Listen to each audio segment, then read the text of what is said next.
Imam Ahmad bin Hanbal dalam keadaan susah payahnya ekonomi dia. Ketika beliau berbekam, beliau memberikan harta sekian dinar. Kalau kita rupiahkan di zaman kita, upah yang diberikan kepada Imam Ahmad kepada pembekam kalau dirupiahkan sekitar 1 juta atau lebih. Kenapa? Mereka berusaha menghidupkan sunnah. Ya, bukan berarti seperti sebagian orang mengharamkan upah bekam. Upah bekam diharamkan. Gak ada dalil yang mengharamkan. Ya, gak ada dalil yang mengharamkan. Seandainya dalil kasbul hajjam khabith, mengambil upah bekam itu buruk. Apakah buruk berarti haram?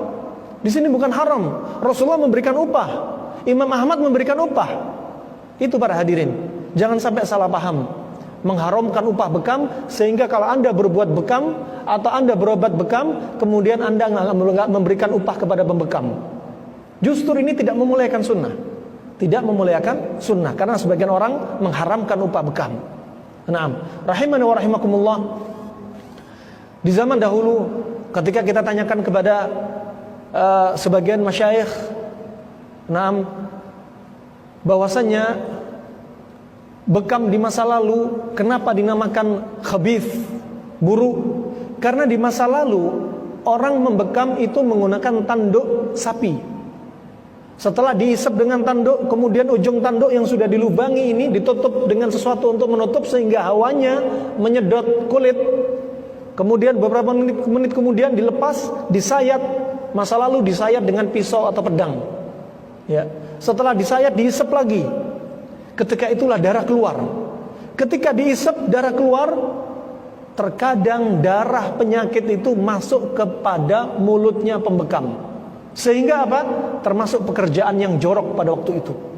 Pekerjaan yang buruk. Kenapa? Sampai pembekamnya masuk menelan darah penyakit dalam tenggorokannya. Sehingga dikatakan pula ketika hadits Rasulullah, aftaral hajim wal mahjum, batallah puasa orang yang dibekam dan pembekam. Kenapa?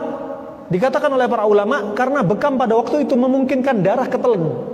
Kedua, karena sayatan yang sangat besar dari pedang atau pisau membuat darah keluar banyak sehingga banyak orang pingsan, lemes, sehingga membatalkan puasanya.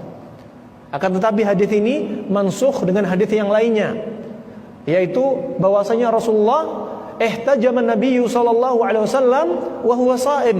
Nabi sallallahu alaihi wasallam minta bekam sedang dia dalam keadaan puasa. Berarti bekam tidak membatalkan puasa. Nah, rahimah dan rahimakumullah, ini seputar bekam. Adapun zaman sekarang, kalau seandainya kasbul hajam khabith dengan alasan bahwasanya bermain-main dengan darah, maka dokter spesialis obsgin lebih buruk daripada membekam.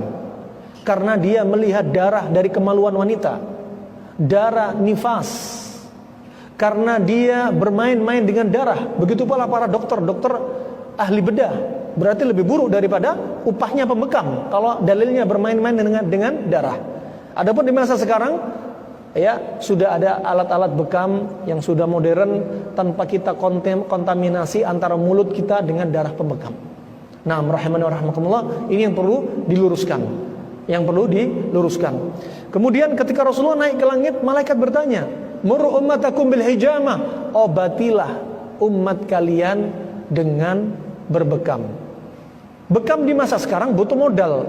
Alatnya beli, kemudian antiseptiknya beli, kemudian butuh kasa, kemudian butuh gloves, handscoon, kemudian butuh untuk alat mensterilkan alatnya, kemudian butuh untuk membuang sampah, membuang alat-alat medisnya untuk distorkan ke puskesmas untuk dibakar, dihancurkan. Semua itu butuh modal. Kalau kita nggak bayar pembekam, berarti kita zalim. Mereka mengeluarkan uang, tapi Anda tidak memberikan haknya untuk mereka. Maka haramnya upah pembekam itu adalah fatwa yang perlu dilihat. Nah, yang perlu diluruskan.